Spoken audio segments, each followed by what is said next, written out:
Ítem Iewanuj SCP-2818. Clase de objeto: Euclid Procedimientos Especiales de Contención.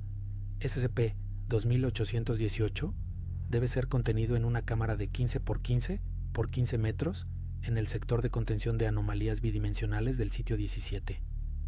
Las superficies internas de la cámara deben estar cubiertas con pintura blanca reflectante. La cámara debe estar constantemente iluminada por una matriz de proyectores LED de alta intensidad, asegurando un nivel de iluminancia no inferior a 30.000 lux en cada punto. La ausencia total de sombras es una condición obligatoria para la contención.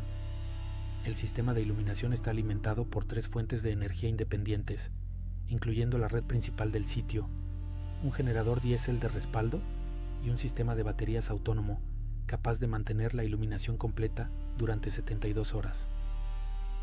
Cualquier caída en el nivel de iluminancia por debajo de 25.000 lux debe activar una alarma automática y la respuesta inmediata del equipo de mantenimiento. El acceso a la cámara de contención solo está permitido con trajes completamente sellados, equipados con un sistema de iluminación integrado, que crea un aura de luz de no menos de 40.000 lux alrededor del portador. El protocolo paso oscuro, entrada a la cámara, debe ser aprobado por al menos un miembro del personal de nivel 4. Descripción: SCP-2818, provisionalmente denominado el Tejedor de Sombras, es una entidad consciente y bidimensional que existe exclusivamente en superficies en forma de sombra. El objeto no posee un cuerpo físico en el espacio tridimensional y no puede ser detectado por cámaras térmicas, radares u otros métodos estándar. Solo es visible como una distorsión o anomalía en la sombra proyectada por un objeto o un ser vivo. SCP-2818 no puede existir en condiciones de luz brillante y omnidireccional. Requiere de una sombra para manifestarse y moverse. Es capaz de saltar de una sombra a otra si éstas están en contacto. En ausencia de sombras, el objeto está inactivo y, presumiblemente, en un estado de estasis. La principal amenaza de SCP-2818 radica en su capacidad para infectar la sombra de un ser vivo. El proceso comienza de forma imperceptible. La entidad se fusiona con la sombra del sujeto y comienza a alterarla lentamente. En las etapas iniciales, la sombra puede moverse con un ligero retraso, o sus bordes pueden volverse anormalmente nítidos o difusos. A medida que avanza la infección, SCP-2818 comienza a ejercer un efecto físico sobre el sujeto a través de su sombra. El sujeto puede sentir un frío inexplicable, sus movimientos se vuelven rígidos, como si intentara caminar contra una fuerte corriente. En la etapa final, SCP-2818 subyuga por completo la sombra. Puede estirarla, separarla de los pies del sujeto y, finalmente, absorberla. El proceso de absorción se manifiesta como la sombra plegándose sobre sí misma hasta desaparecer. En ese momento, el sujeto al que pertenecía la sombra desaparece de la realidad de forma instantánea y sin dejar rastro. No quedan restos biológicos, ni ropa, ni ninguna evidencia de su existencia. Se teoriza que el objeto transfiere la materia de la víctima a su propio espacio bidimensional. Relato: el hombre que perdió su sombra. Oleg era un técnico subalterno de sistemas de energía. No era el trabajo más prestigioso de la fundación, pero era tranquilo. Mayormente. Hoy lo habían enviado al puesto de avanzada Vostok 7, una instalación de observación remota que albergaba solo unos pocos objetos Euclid silenciosos. La tarea era rutinaria: reemplazar un contactor de potencia defectuoso en el cuadro de distribución principal del sector C. Y recuerda, Oleg, le dijo el jefe de turno por la radio, hagas lo que hagas, no apagues la iluminación de respaldo en la cámara C4, ni por un segundo. El protocolo es el protocolo. Entendido, masculló Oleg, masculló. Viejos paranoicos, pensó. El puesto de avanzada lo recibió con un silencio resonante. Largos pasillos blancos inundados de una luz uniforme. Llegó al sector C. Frente a él había una puerta maciza que daba a la cámara C4. A través de la mirilla, protegida por un grueso cristal blindado, vio una habitación de un blanco cegador. La luz era tan intensa que dolía a los ojos. Ni un solo rincón oscuro. Sea lo que sea que guarden ahí, definitivamente no le gusta la luz, concluyó Oleg. El cuadro de distribución estaba en un pasillo técnico junto a la cámara. Oleg abrió la puerta metálica y silbó. Una telaraña de cables, barras colectoras y relés. Rápidamente encontró el contactor que buscaba. El problema era que formaba parte del sistema de conmutación automática a la alimentación de respaldo. Para reemplazarlo necesitaba desenergizar tanto el circuito principal como el de respaldo, pero solo por unos segundos. Exactamente el tiempo necesario para sacar el bloque viejo e insertar el nuevo. Contactó a su superior. Tengo un problema. Para cambiar el contactor necesito cortar toda la energía por un par de segundos, incluida la iluminación de emergencia.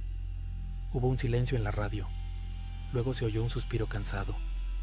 Eso está estrictamente prohibido. Espera al equipo de apoyo. Llegarán en 6 horas. 6 horas, por una pieza de metal. Oleg miró su reloj. Todo el trabajo le llevaría 5 minutos como mucho, de los cuales el apagón solo requeriría unos míseros 5 segundos. El riesgo era mínimo, la tentación era enorme. Al diablo, decidió. Nadie se enterará. Preparó el nuevo contactor, cogió sus herramientas. Respiró hondo.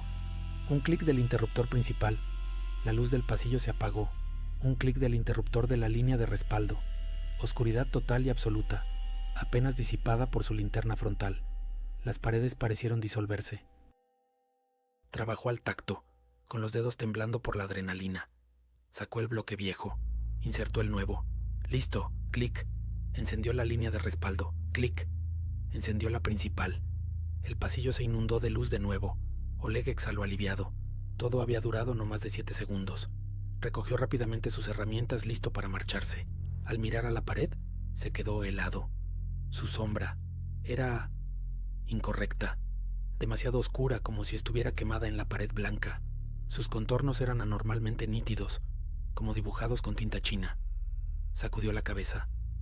Solo es un juego de luces después de la oscuridad total, se tranquilizó. Caminó por el pasillo hacia la salida, y lo sintió. Una ligera resistencia, como si caminara a través del agua. Se detuvo y miró su sombra. Se detuvo una fracción de segundo después que él. Levantó la mano. La sombra repitió su movimiento con un retraso apenas perceptible. Un sudor frío le recorrió la espalda. Esos 7 segundos, 7 segundos de oscuridad, había sido suficiente. Lentamente, como en un sueño, continuó. Con cada paso la sensación de resistencia se intensificaba. Sentía que sus piernas se habían llenado de plomo. Miró hacia abajo. Su sombra en el suelo estaba pegada a las suelas de sus botas, pero parecía tirar hacia atrás, sin querer moverse. El pánico comenzó a inundar su conciencia. Estaba en su sombra. La estaba controlando. Corrió. Fue una carrera desesperada y pesada. Sentía como una fuerza invisible lo arrastraba hacia atrás, como su propia sombra intentaba detenerlo. Llegó a un gran almacén, iluminado por varios proyectores. En el centro había estanterías que proyectaban largas y nítidas sombras en el suelo. Se detuvo, respirando con dificultad. Sabía que no podía quedarse en un lugar iluminado para siempre. La criatura en su sombra era paciente, pero también entendió otra cosa. La criatura solo podía moverse a través de las sombras. Ahora estaba atrapada en la suya, y no podía abandonarlo mientras él estuviera en el suelo, brillantemente iluminado. ¿Cómo deshacerse de ella? ¿Cómo separar su propia sombra de sí mismo? La idea surgió de repente, demente y brillante en su simplicidad. Una sombra es una proyección. Necesita una superficie. ¿Y si no hubiera superficie? Recordó que, según los planos, al final de esa ala del puesto de avanzada, había un viejo hueco de ascensor técnico, un pozo profundo que descendía 3 pisos. Su plan era desesperado. Encontró un potente proyector portátil en el almacén. Lo encendió, lo colocó en el suelo y lo apuntó a su espalda. Ahora, una sombra larga, estirada y de un negro carbón, se proyectaba en el suelo frente a él. Su sombra infectada. Caminó lentamente hacia el hueco del ascensor, empujando su sombra por delante. La criatura en su interior pareció entender su plan. La resistencia se volvió casi insoportable. Le temblaban las piernas. Sentía un frío glacial que emanaba del suelo, de su propia sombra. Finalmente, llegó al borde. La barandilla había sido retirada hacía tiempo. Ante él, se abría la boca negra del hueco. Dio un último paso. Su sombra se deslizó del borde del suelo, y ahora se proyectaba en el vacío, sobre la pared lejana del hueco, a 30 metros de distancia. Flotaba en el aire, conectada a sus pies por un vínculo delgado y tembloroso. Sintió un tirón brusco. La criatura en su sombra lo arrastraba hacia abajo, hacia el abismo. Se aferró a los bordes de la abertura, con los músculos ardiendo por la tensión. Su sombra en la pared lejana se retorcía y convulsionaba, como una criatura viva en agonía. Ya no se parecía a un ser humano. Era un coágulo de terror bidimensional, pero seguía atada a él. ¿Cómo romper esa conexión? Necesitaba luz, luz que destruyera la sombra. En su bolsillo llevaba el segundo objeto que había cogido del almacén. Una linterna LED pequeña pero muy potente a pilas. Con mano temblorosa la sacó, la encendió y con todas sus fuerzas la arrojó al hueco. La linterna, dando tumbos, cayó en la oscuridad. Por un instante su haz de luz, apuntando de abajo hacia arriba, golpeó directamente su sombra proyectada en la pared. En ese momento ocurrieron dos cosas. Primero, la luz brillante desde abajo borró por completo su proyección oscura en la pared. Por una fracción de segundo, su sombra simplemente desapareció, deslumbrada por una fuente más potente. Segundo, no sintió un tirón, sino un impacto monstruoso y desgarrador, como si algo vivo hubiera sido arrancado de su cuerpo. Gritó y cayó de espaldas, arrastrándose lejos del borde. Miró la pared frente a él. Su sombra, proyectada por el proyector a su espalda, estaba en su sitio. Era normal, gris, inmóvil, repitiendo obedientemente sus movimientos. Vacía. Yacía en el suelo frío, temblando y riendo al mismo tiempo. Había sobrevivido. Había burlado a la criatura que vivía en la penumbra, usando su propia naturaleza en su contra. Entregó su sombra al vacío y la quemó con luz. Y en el silencio del puesto de avanzada abandonado, su risa solitaria sonó como un himno a la victoria sobre lo imposible.